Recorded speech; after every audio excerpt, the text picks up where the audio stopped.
Observing the new moon and her steady growth helps us to attune with our menstrual cycle at the point where we re-emerge out of Moontime, when it can be so tempting to get straight back in the game. Hello, and a very warm welcome to the Sacred Womb podcast, where we talk about all things to do with befriending our menstrual cycle, deeply healing both our feminine and masculine aspects, and how we can indeed utilise our cyclical nature as a natural spiritual pathway that's encoded within our bodies. I'm your host, Melanie Swan, and you can also go to thesacredwomb.com for more information and loads of fantastic free resources. Hello, wombies around the world, and welcome back to the Sacred Womb podcast. I've kind of missed this. I've had a little summer break, taken time to work on some other projects, and I'm delighted to be back. And today I'm doing a new moon ceremony. Oh, it's good to be back actually. I've missed it. So I like having some space sometimes, and I feel rejuvenated with the project. So yeah, during that time, some of you have been sharing I touched my blood in the Sacred Womb private Facebook group. So if you've not done that already, don't worry, you're not going to be the first. It can be hard to be the first sometimes. But Rachel has shared a picture and a message that she got last time she was in her Moontime. So I'd encourage you to go into the Sacred Womb private Facebook group and have a look at that. There's a couple of women, there's 3 women I think, who've shared pictures so far and used the hashtag I touched my blood. So slowly but steadily, more and more women are touching their blood, and it's freaking awesome. It really does bust a level of taboo that we can't see. Okay. So before we get started with the podcast today, I have a special announcement for you. The Moon Lodge, the online Moon Lodge, is open for registration for October start. So if you don't already know, the online Moon Lodge is a safe space for emerging medicine women. And I just want to explain the difference between a practitioner and a medicine woman, because a few people have asked me. So practitioner is when you learn somebody else's technique and you recreate that and you practice it. You become a practitioner. However, when we're medicine women, we're bringing our own unique flavour of medicine through. Now, I'm not saying there's anything wrong with training. It's really valuable. But when we get that training, if we're on our way to empowerment, what we do is take it our own way. Maybe blend it with something else, maybe fertility massage with doula in, with Reiki, with yoga, whatever. But this womb work, this working with our menstrual cycle, empowers us. It's meant to empower us. And so when we're working with that aspect of ourselves, with that consciousness within, we start to become medicine women, birthing our own consciousness, weaving our own wisdom. And that is what the Moon Lodge is. It provides a safe space, an incubator, if you like. Someone I spoke to the other day called it an incubator, for women to experiment, to, yes, get the information, get the knowledge and practice, living in harmony with the menstrual cycle. We're going to be reclaiming our divine masculine nature and finding our epicenter of boundaries and working together in circle every 2 weeks in tune with the moon, getting juicy and deep. So anyway, I'm not going to tell you everything about it, obviously, on the podcast, or else to take up a whole podcast, but the full details are at theonlinemoonlodge.com. I encourage you to go over there, take a look at it, see how it feels in your womb, dream on it. There's also a drum journey that you can download from the page. Just enter your details, it'll get sent to you straight away so that you can journey to see if this is right for you. I'm not interested in bums on seats, in big groups, in getting this big thing online going. I'm looking for a tight group, safe space of 8 women. And some women have already stepped into that space. Fantastic. Will you step in and join us for 9 months of solid group work, solid learning and practicing and empowerment? Because it's some of the work in there is creative. It's creative exercises, projects and work with our sisters one-to-one. So if it sounds like something you're looking for, even if you don't know why, or maybe you do, head on over to theonlinemoonlodge.com and you can book a free 15-minute interview with me to explore if it's the right thing for you. Okay. Enjoy the drum journey if you go on there and do it. It's with Wolf, and maybe I'll be talking to you soon. And I'm just excited isn't the word. I think the only word I can find is stoked from my snowboarding days that this is happening. To be sitting in circle with other women for the same purpose is just, it's incredible. We start to light each other up. The circle begins to spin and our empowerment really starts to kick off. So anyhow, any questions about that, you can ask me as well at Melanie at the Sacred Womb. All right, so time to get on with our new moon ceremony. So without further ado, here we go, a new moon ceremony. So first off, I wanted to explain why we might do moon ceremonies, why we might create sacred space at key points in the moon cycle. So why? Why we would do this is because the moon cycle directly mirrors our menstrual cycle. And it not only helps us key into the cycles of creation, but it helps us key into the cycles within, helps us attune with the different points in our menstrual cycle. So observing the new moon and her steady growth in the night sky helps us to attune with our cycle at that point where we re-emerge out of Moontime, when it can be so bloody tempting to get straight back in the game and do after we've BBB in our Moontime. So let's set this scene first. The new moon. New beginnings are within and all around us.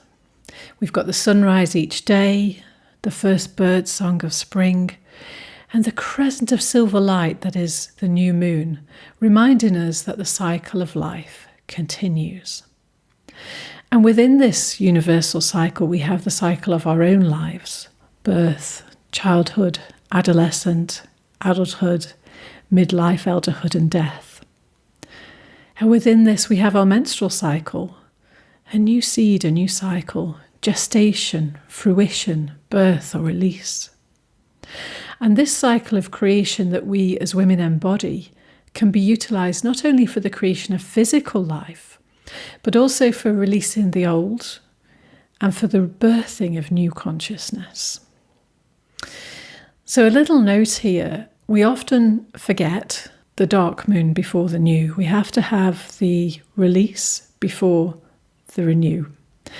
And I have seen this get confused so much. So there is a dark moon, there is a new moon. If you go back to episode 16, I explained the difference in detail. But just to say here, it's important to remember the whole cycle, and weeding the ground before we set new intentions is very, very important, because if it's skipped over, our intentions may come to fruition, but this probably come out somewhat confused or diluted. So the moon does go void before it renews, and the dark moon is just a couple of days, a day before the new moon. How does the new moon relate to our menstrual cycle? So as our menstrual cycle is a mirror of the moon, the corresponding point in our cycle is when we've just finished bleeding, when we're fresh from shedding our skin. Our womb's empty and we're starting to come out of our little Moontime cave back into the outer world. So because we do live in a linear culture, we do expect each other, for the main part, to be on all the time. This is going to be tricky for us as women to get into and get back to. However, during this phase, we might be very tempted to re-emerge with all guns blazing, heading straight back into doing from a being state. And we can really spend the energy that we earned and collected during our Moontime. And so learning to manage our energy at this point is a real skill. It becomes a real friend. And we can take our cues from nature on how to be with our cycle at this point and how to do that. And so we look at once again to Grandmother Moon. So just a reminder, the new moon is a slither of silvery light in the night sky. But then the next night, there's just a little more, each night showing a little more of her light, steadily, gradually building to her peak at the full moon. And so we can take this cue from the moon as to how we emerge from our Moontime, slowly showing our light a bit at a time in a steady way. I manage my energy at this point because I've done a lot of horse riding, so I feel like a horse, kind of itching to get out of the stable. If I've genuinely rested during my Moontime, I'm good to go. And yeah, I can use all that juice in about 4 or 5 days. Not that I crash, but I'm not able to ride that golden wave to take me around the cycle. When I do, it's awesome. Life becomes less effort, actually. It's great. And so, yeah, I use my experience horse riding to know that sometimes the horse could see an open field coming, and you can feel it. You can really feel it underneath me, kind of, oh, there's the gate. I want to go, I want to run. But it's not always a good idea to let that horse run. I might know that I need the horse to go quite far, and running now isn't going to be a very good idea. It's going to be worn out. So sometimes we need to hold ourselves back a bit and manage our energy. It's almost like sit on it and cultivate it. Not that we're doing no action, but it's a matter of, for me anyway, of letting that build, of enjoying that build up of energy, but not actually doing that much with it and letting the energy guide. It's something I've learned over many, many years with a fair bit of help. And I do not always get it right at all.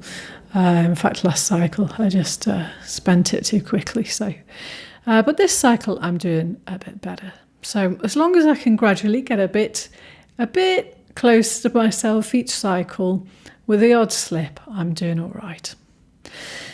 So anyway, the cultural pressure is for us to get back to normal, with the normal being linear and on all the time. Anyhow, it's really, really interesting that in order to dissolve this linear system, it's sometimes called the patriarchy, what some people are doing is trying to fight it. That's bullshit, because we've created it as well. That trying to fight something disowns it, and also is arrogant enough to think that we have nothing to do with its creation. As I said, that's total crap. So we as women need to own our part in this in order to help dissolve it. How we can own our part is say, yes, I'm part of creation and this thing is so bloody big, I must be part of it somehow. That's enough to start with. What's the countering factor to that? Because if I spend my time fighting the bloody patriarchy, that's where my energy's going, the patriarchy. Which is, it's just a distorted masculine. That's all it is. And so many of us have a distorted masculine disowned nature. That's part of why we do it in the Moon Lodge. We reclaim our divine masculine, take all those crappy projections off ourselves. Anyhow, so what's the counter system to patriarchy? Our divine feminine nature, our divine masculine nature. So how do we get into our divine feminine nature, our true feminine? We key into our menstrual cycle and we go with our flow and we live it. Now I know this isn't easy, ladies. I've set myself up so that I work full-time, self-employed. I've travelled, I've done this and that, and it's really not been easy to wrench myself out of these systems. But it is possible, and how I did it was gradually, one step at a time. Live my cycle, live my flow, follow my own flow. Because we've all made the patriarchy, and so we all have the power to create something else more fruitful, embody our menstrual cycle, and commit to it. So I do encourage you, dear sister, sacred creature of La Luna, to make a commitment to yourself this cycle, to track and flow and follow your own flow and just notice the difference. And part of this is the new moon ceremony. So it doesn't matter where your menstrual cycle is, doesn't matter if it's synced, don't worry about that. We don't need any more bloody rules. So if you just do a ceremony, which I'm going to tell you about in a minute, at the new moon, and then observe how the moon grows in the night sky for the next, say, 14 days or a few days, see how that moon emerges out of its dark time. And then see if you can follow that too. It's a very, very intriguing process. So as I said, it's not necessary that our menstrual cycle synchronises with the moon cycle. Just simply note where you're at in your menstrual cycle and experience how your cycle and the moon energy at this point interact, because it can pull us into all different states of being. It's all welcome.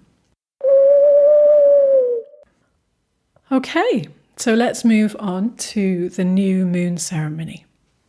Ceremony time, sacred space. We hear this quite a lot, but what is it? It's going into the now with intention. And we need no tools, actually, but these tools can help us get into the zone. So first step I recommend is to set up your space. Maybe put on some incense. If you've got some space outside, light a fire, and just arrange the space so that it's not how your normal daily space is, so that you have space to think clearly and be creative. And then start with an opening chant. This sets the tone. And what I've done is recorded 2 chants, one to open and close. So if you go to thesacredwomb.com/new moon, you'll see all of this podcast written out, including the ceremony, and there's 2 chants to download as well. So start with an opening chant. It's the one I've recorded it's a chant to the east, the place of the new moon, the place of new beginnings. So sing to it, dance to it, drum to it, rattle to it, whatever you feel like doing, but it's there anyway to help you set the tone. You might already have your own chant. Anyway, I did that for you if you haven't. And then it's time to set your intention. So get clear about what you'd like to create or work with this cycle, what aspect to yourself you'd like to work with, or what you want to manifest. So I recommend focusing on one main intention that as we get used to working this, it seems to be most effective for us. And personally, I ask that my intention is added to by Spirit. I ask Spirit to add to it and give me a wider perspective on my intention to take me further than my current consciousness can conceive. Then I'm surprised and delighted as to what comes back. So it allows me to become open to the process of co-creation if I work with Spirit and ceremony. So again, this might not feel quite right for you. If you're just starting out, you might think, oh, what's Spirit? I don't know. There's lots of spirits around. Anyway, just set your intention and be clear, and that will work in itself. Once you've decided on your intention, I recommend you write it down anyway. That helps in the process to see the words on the paper. And feel the note of it. Does it feel like, or not possible? Or see if you can write down an intention that feels a bit outside your comfort zone, but feels possible. So going too far outside too soon, we might not produce it, and then we might think, oh, this is crap, this shit doesn't work. Well, It really genuinely does, or else I wouldn't be teaching it. I really wouldn't. I wouldn't waste my time. So start just a little outside your comfort zone and be clear about it. And then stick it up on your wall where you can see it as a reminder. There's no point if we just write it down and bugger off. It's just not going to happen. We can't just put it out to the universe and then just it might come back. It does work, but it comes back a bit quirky and a bit weak. It's not very grounded. Okay, so stick it on the wall so that over your coming cycle, you can nurture that intention. And by nurture that intention, I mean take aligned actions. Take actions that are aligned with that intention. We have to do our work. There's no getting out of it. And as the intention of our energy starts to grow, as we start to feed it with looking at it every day and taking actions that are aligned with manifesting that, it will begin to dislodge those thoughts and feelings within us that are not a vibrational match. So our fears will come up, basically. And we might have fears that it's not going to happen, or it's not for us, or we're not good enough, and blah, blah, blah. Your cycle, your intention is doing its job. It's spinning up and out this stuff. So what do you do with that? We face and dissolve any fears. We've all got different ways of doing that. Personally, I like to welcome them. Show me yourself. Let's have a look at you, you juicy, deep thing, because I know my power is beyond it. Maybe it's a part of myself that needs some attention. And maybe it's not. Maybe it's conditioning fears. Maybe it's stuff that isn't actually mine. Maybe it's generational stuff coming through. And then I just look it straight in the face. And I just be with it and allow it. And when I face it with my presence and my breath, it starts to dissolve. It's a real warriorship skill that I feel I've learned in sweat lodges, to really be able to face fears. And also just remember, creation has its own pace. And whilst we're doing our part, it does take time. We're not at the stage where we're manifesting by clicking our fingers. So anyway, it has its own pace, and don't get discouraged after a couple of weeks if nothing seems to be happening. All right, so closing your ceremony. I've also recorded a chant to help you close your ceremony. It's a very gentle one. It goes, we are hey, we are ho. We are hey, we are ho. And it goes on in a loop like that. So that's in the download on my website as well. So thesacredwomb.com/new moon.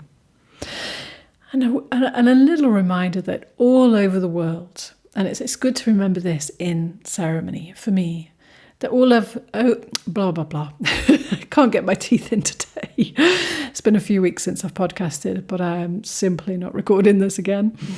So a reminder that all over the world, women are waking up to their true nature. We really are.